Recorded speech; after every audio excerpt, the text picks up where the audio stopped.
Bienvenue sur des bêtiseurs. Aujourd'hui, nous allons découvrir quand est-ce qu'on met un accent aigu sur le E. Selon vous, quand mettons un accent aigu sur le E? Vous l'ignorez?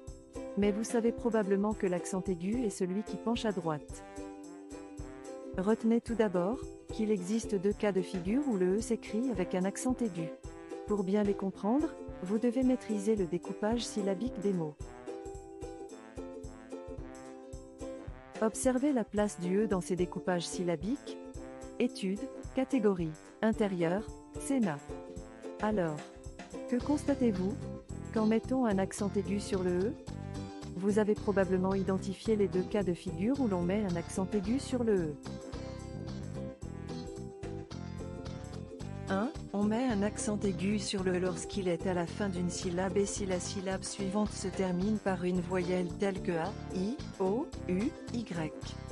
Par exemple, dans préposition, on met un accent aigu sur le E parce qu'il est à la fin d'une syllabe et parce que la syllabe suivante se termine par une voyelle, O. Cette règle est observée dans écrire, école, épater.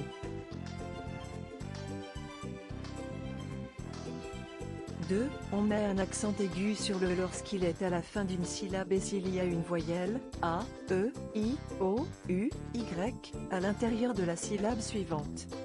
Par exemple, dans trésor, on met un accent aigu sur le E car il est à la fin de la syllabe et parce qu'il y a une voyelle à l'intérieur de la syllabe suivante.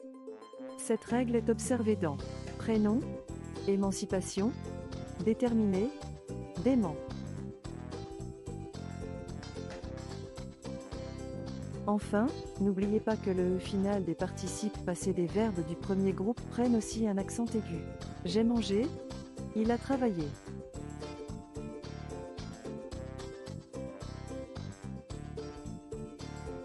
Abonnez-vous à notre chaîne, laissez-nous un like et un commentaire si vous avez appris quelque chose dans cette vidéo.